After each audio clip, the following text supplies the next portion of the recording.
This is the process shot. I'm Michael. I'm in the same place as before, and I've seen Fallen Angels, a semi-romantic, semi-crime, fully drama film from Wong Kar-wai made back in 1995. Much like his previous film, Chungking Express, it follows two stories of love in the streets of Hong Kong, though these stories are much less clean and refined than in that film.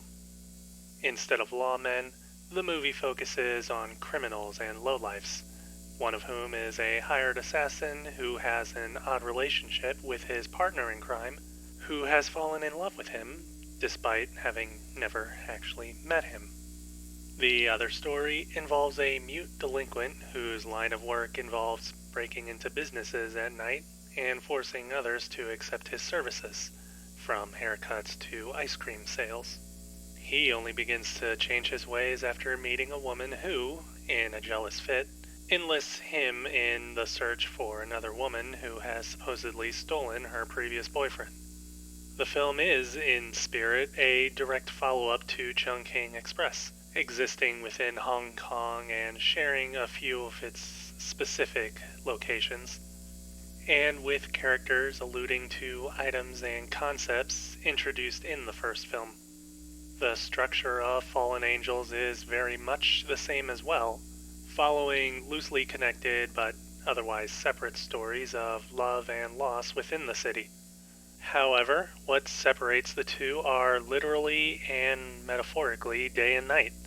Instead of the brighter natural colors of Hong Kong in the daytime, Fallen Angels is more murky and greenish yellow, reflecting the rather grittier nature of the film's stories and settings. The camera work in this film also feels a bit more dizzying and imbalanced, paced a bit faster than Chungking Express's slower and more expressive shots. Basically, the movie is a mirror or opposite of its predecessor, following the same themes but placing them in an entirely new context. Wong Kar-wai's visual style is again put to wonderful use, showing its versatility and his ability to adapt to new stories and a setting while maintaining a unique signature aesthetic. He's able to take these characters, criminals and dregs of society, and make it clear that despite their vices and immorality, their actions do not necessarily define who these people are, and so he puts their personality ahead of their work. As for how the story is told, it's still in line with his past films, focusing on the personal points of views of characters and their inner monologues.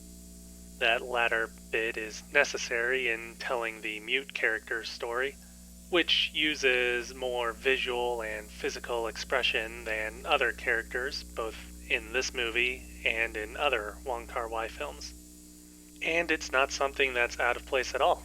It actually fits right in.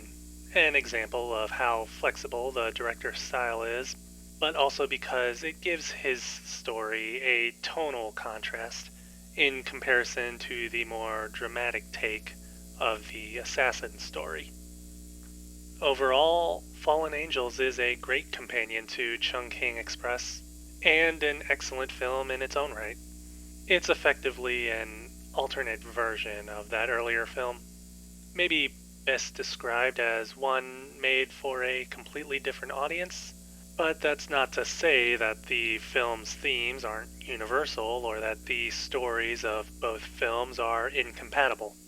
In essence, they're two sides of the same coin, or perhaps two examinations of the same environment and the people who inhabit it, and how there are always stories to be found no matter what the environment invites. And in many cases, those stories may be more alike than one might assume.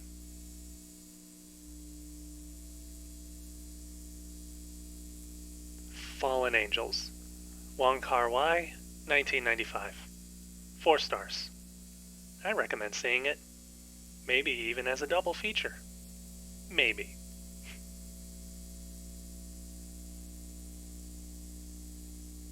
That's it for me here. If you like this review, please leave it a like. If you've got something else to say, leave a comment. Subscribe to the channel if you'd like more reviews like this. I think I managed to get through this without talking about his Wong Kar-wai's visual style again, right? I mean, I kind of talked about it. But still.